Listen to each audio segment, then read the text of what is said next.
आदर्श शिक्षा समिति की ऑनलाइन यूट्यूब क्लास में आपका स्वागत है। आज का हमारा टॉपिक है व्यष्टि अर्थशास्त्र के परिचय में सकारात्मक तथा आदर्शक अर्थशास्त्र। अब होता क्या है सकारात्मक व आदर्शक अर्थशास्त्र? देखो, सकारात्मक और आदर्शक अर्थशास्त्र को समझना बहुत जरूरी है। क्यों जरूरी है? क्योंकि ये अर्थव्यवस्था या अर्थशास्त्र में बहुत बड़ी भूमिका निभाता है। देखो, समझने की कोशिश करो इसको। किसी भी अर्थव्यवस्था की केंद्रीय समस्या को सुलझाने के लिए एक से अधिक विधियाँ होती है। अब वो केंद्रीय समस्या मैंने बताई थी आपको, है ना? क्या उत्पादन किया जाए, क्या उपभोग किया जाए, किसके लिए उपयोग किया जाए, है ना, किसके लिए उत्पादन किया जाए, ये सब समस्याएं होती हैं। तो इन सब अर्थव्यवस्था में इन समस्याओं को सुलझाने के लिए क्या है? एक से अधिक विधियाँ है। एक से अधिक कौन कौन सी विधियाँ? बहुत सारी विधियाँ सामने आती है। देखो, निर्भरता के आधार पर कई विधियाँ होती है, निर्भरता के आधार पर, है ना। फिर आर्थिक विश्लेषण की विधियाँ, कई आर्थिक विश्लेषण की भी विधियाँ होती है विश्लेषण के आधार पर, के आधार पर। फिर कई विधियाँ होती है जैसे समय तत्व के आधार पर, मैं कहूँ आर्थिक विश्लेषण समय तत्व के आधार पर निर्गम विधि होती है, निगमन विधि, आगमन विधि, है ना। फिर क्या होती है? कई प्रायोगिक विधि, कई सारी विधियाँ होती है। ठीक है, इन सब विधियों का प्रयोग करके हम अर्थव्यवस्था को संभालने का प्रयास करते हैं। इन सभी विधियों से हम क्या करते हैं? अर्थव्यवस्था को क्या करते हैं? संभालने का प्रयास करते हैं। ठीक है, फिर क्या समझने वाली बात है? फिर क्या इन वैकल्पिक क्रिया विधियों में से कौन सी क्रिया विधि किस अर्थव्यवस्था के लिए अच्छी रहेगी, इसको समझना। अब कहने का मतलब, इन सब विधियों का, ये सब विकल्प है हमारे पास, इतनी सारी विधियाँ है, तो इन सब विधियों से हमको क्या करना है? इन विकल्पों में से हमको वो विकल्प चुनना है जो हमारी अर्थव्यवस्था के लिए अच्छा है। अब हमारी अर्थव्यवस्था का क्या अर्थ है? हमारी कौन सी अर्थव्यवस्था? देखो, तीन तरह की अर्थव्यवस्था होती है। एक तो होती है पूंजीवादी अर्थव्यवस्था, एक होती है समाजवादी, ठीक है, एक होती है मिश्रित अर्थव्यवस्था। ठीक है, इन सभी अर्थव्यवस्था में से हमको हमारे लिए कौन सी अर्थव्यवस्था उचित रहेगी ये समझना हमारे लिए बहुत जरूरी है। अगर मान लो हमें इसकी ये अर्थव्यवस्था लेनी है तो इसके हिसाब से कौन सी विधि का प्रयोग करें, ये लेनी है तो कौन सी विधि का प्रयोग करें, ये लेनी है तो कौन सी विधि का प्रयोग करें, तो समझना यही यहाँ पे है। देखो, हर समस्या को सुलझाने के लिए बहुत सारी विधियाँ हैं और इन विधियों को किन अर्थव्यवस्था के आधार पर, कौन सी अर्थव्यवस्था के आधार पर इन विधियों का प्रयोग करना है, ये अच्छी रहेगी। इससे हमारा भारत की अर्थव्यवस्था चलती है या देश की अर्थव्यवस्था चलती है। ठीक है, फिर आगे, अर्थशास्त्र में हम विभिन्न क्रिया विधियों का विश्लेषण करते हैं तथा इनमें प्रत्येक क्रिया विधि के उपयोग से होने वाली संभावित परिणामों का विश्लेषण करते हैं। अब देखो, हमने हर प्रकार की क्रिया विधि का उपयोग किया तो हर के कुछ परिणाम है। देखो, हम कुछ काम करते हैं तो कुछ ना कुछ तो परिणाम मिलता है। देखो, व्यक्ति ज़्यादा सोएगा तो आलसी बनेगा, ज़्यादा काम करेगा तो मेहनती बनेगा, अगर ज़्यादा बुद्धि का काम करेगा तो ज्ञानी बनेगा। ये जैसे ये बातें होती है वैसा वही काम है। हम जिससे क्रिया विधियों का उपयोग करते हैं, क्या कहा? देखो, विभिन्न क्रिया विधियों का विश्लेषण करते हैं तथा इनके प्रत्येक क्रिया विधि का उपयोग होने पर संभावित परिणाम हमको प्राप्त होते हैं और इन क्रिया विधियों को मूल्यांकन करने के लिए यह अध्ययन भी करते हैं। इन क्रिया विधियों का मूल्यांकन भी करते हैं। देखो कि इनसे हमको कौन सी अर्थव्यवस्था में फायदा मिल रहा है, ये काम किया तब किस अर्थव्यवस्था को ज़्यादा फायदा मिला, ये इस क्रिया विधि से कौन सी अर्थव्यवस्था को ज़्यादा फायदा मिला, तो हम देश के लिए वो काम कर सकते हैं। जब हम देश को पूंजी की आवश्यकता ज़्यादा होगी तो हम कौन सी अर्थव्यवस्था को समझाएंगे। जब हमारे देश को समाज के सुधार की आवश्यकता होगी तो कौन सी अर्थव्यवस्था, हम चाहते हैं कि हमारा देश बैलेंस में चले तो मिश्रित अर्थव्यवस्था को संभालेंगे, तो उसके लिए कौन सी विधि होगी। तो इसको समझना, उनके परिणामों का विश्लेषण करना, उनका क्या करना, मूल्यांकन करना भी कहा गया है। किसमें? सकारात्मक व आदर्शक अर्थशास्त्र में कहा गया है। ठीक है, फिर क्या करते हैं? प्राय सकारात्मक व आर्थिक विश्लेषण तथा आदर्शक आर्थिक विश्लेषण में आधार पर अंतर किया जाता है। फिर भी क्या है, इन दोनों को अंतर में माना गया है, ये दोनों एक नहीं है। क्या कह रहा है टॉपिक, क्या कहना चाह रहा है? फिर भी क्या है, ये दोनों टॉपिक एक नहीं है। क्यों एक नहीं है? क्योंकि इनमें कहीं ना कहीं क्या है, आर्थिक विश्लेषण व तथा आदर्शक आर्थिक विश्लेषण के आधार पर अगर हम इनको अंतर करते हैं तो इनमें अंतर पाया जाता है। पॉइंट नंबर 1 कंप्लीट हो गया, पॉइंट नंबर 2 यहाँ पे था। ठीक है, अब पॉइंट नंबर 3, होता क्या है इसके अंदर, ये भी तो समझ लेना चाहिए। फिर भी सर हमको ये नहीं पता चला सकारात्मक व आदर्शक अर्थशास्त्र होता क्या है, उसको समझने का थोड़ा प्रयास करते होता क्या है। ठीक है, तो इसने क्या कहा, सकारात्मक आर्थिक विश्लेषण के अंतर्गत हम अध्ययन करते हैं कि हम विभिन्न क्रिया विधियाँ किस प्रकार कार्य थी। अगर हम सकारात्मक आर्थिक विश्लेषण का प्रयोग कर रहे हैं तो हर विधि किस प्रकार कार्य कर रही है वो समझ पाएंगे।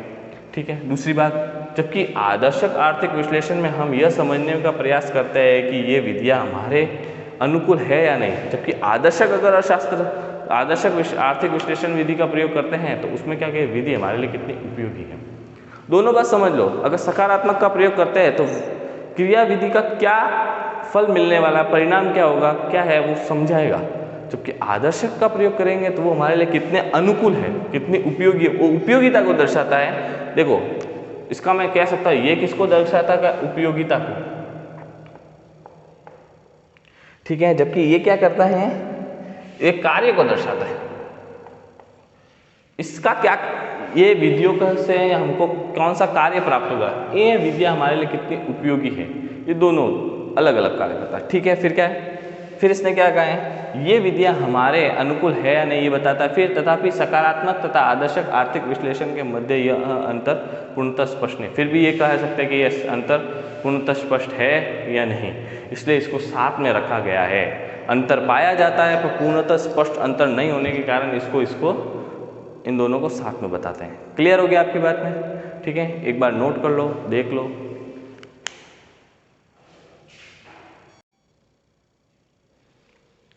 हाँ, अब हमारा नेक्स्ट टॉपिक है व्यष्टि अर्थशास्त्र व समष्टि अर्थशास्त्र।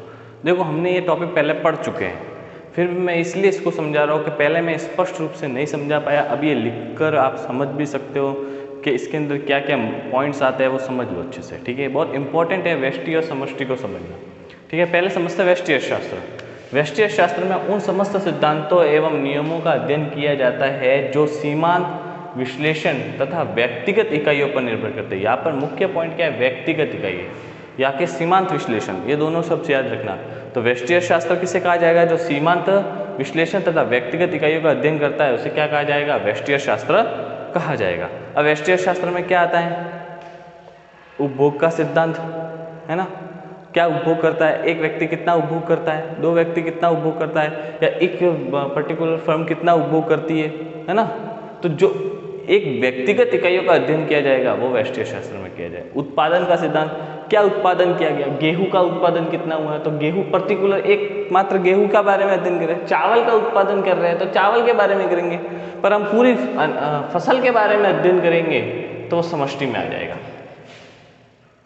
ठीक है, पॉइंट क्लियर। फिर आगे बढ़ रहे हैं, वस्तु व कीमत का सिद्धांत, किसी एक प्रकार की वस्तु, मान लो मोबाइल का अध्ययन करते, मोबाइल कितने बिक रहे हैं, ठीक है, मान लो पेन कितनी बिक रही है, इसका अध्ययन किया जाएगा, तो ये क्या कहा जाएगा, व्यक्तिगत इकाइयों का अध्ययन किया जाएगा। ठीक है, अब मैं कहूँगा प्लास्टिक की वस्तु कितनी बिक रही है, तो ये क्या कहा जाएगा, समष्टिगत अध्ययन कहा जाएगा। क्लियर। फिर आगे बात हो गई, ठीक है, साधन कीमत सिद्धांत व वितरण सिद्धांत। अब देखो साधनों की कीमतों का अध्ययन करना या उनके वितरणों का अध्ययन करना, ये भी क्या कहा जाएगा। अगर हमें बोलो कितने साधन हैं, सिर्फ साधनों का अध्ययन करना तो ये व्यक्तिगत अध्ययन, उनकी कीमतों का अध्ययन करना तो भी वो व्यक्तिगत अध्ययन, साधनों की कीमतों का अध्ययन करना ये क्या कहा जाएगा, व्यष्टिगत अर्थशास्त्र कहा जाएगा। क्लियर, ये हो गया हमारा व्यष्टि अर्थशास्त्र। अब हम पढ़ते हैं समष्टि अर्थशास्त्र। अब समष्टि अर्थशास्त्र होता क्या है, समष्टि अर्थशास्त्र में व्यापक तथा समग्र स्तरों के संदर्भ में अध्ययन किया जाता है। व्यापक मतलब व्यष्टि छोटा है और समष्टि बहुत बड़ा है, तो समझ लेते हैं समष्टि में किसका, राष्ट्रीय आय का अध्ययन। प्रत्येक व्यक्ति राष्ट्रीय आय का, प्रत्येक व्यक्ति की आय राष्ट्रीय आय का ही जाएगी, तो राष्ट्रीय का अध्ययन। रोजगार के स्तर का अध्ययन, कितने लोगों को रोजगार मिल रहा है, रोजगार कैसे बढ़ रहा है, समस्त अध्ययन किया जाएगा। देश में बचत का स्तर, देश में कितना फायदा हो रहा है, कितना नुकसान हो रहा है, तो ये कब पता चलेगा, उत्पादन निकलेगा, पहले आय निकलेगी, खर्चा निकलेगा, उसके बाद बचत निकले, तो इतना सारा अध्ययन होगा। तो आय कहाँ से आ रही है, खर्चे कहाँ जा रहे हैं, उसके बाद बचत कहाँ हो रही है, तो वही तो अध्ययन होगा। तब तो ये तो समस्त स्तरों का और व्यापक अध्ययन कहा गया ना।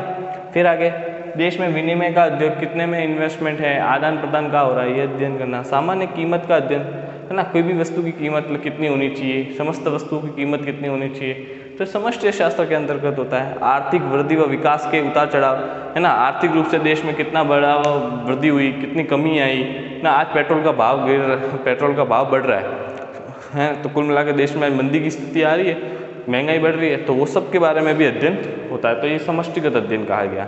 ठीक है, ये हो गया हमारा व्यष्टि अर्थशास्त्र, ये हो गया हमारा समष्टि अर्थशास्त्र। इन टॉपिक्स को लिख कर समझ लेना, नहीं समझ में आए तो वीडियो रिवाइंड कर करके पढ़ना। ठीक है, और अब आपको क्या करना है, समस्त क्वेश्चन को वापस जो बुक्स के पीछे क्वेश्चन दे रखे हैं वो आपको करने हैं, मैं आपको PDF आज भेज दूंगा। ठीक है भैया, ये सब अध्ययन करना है।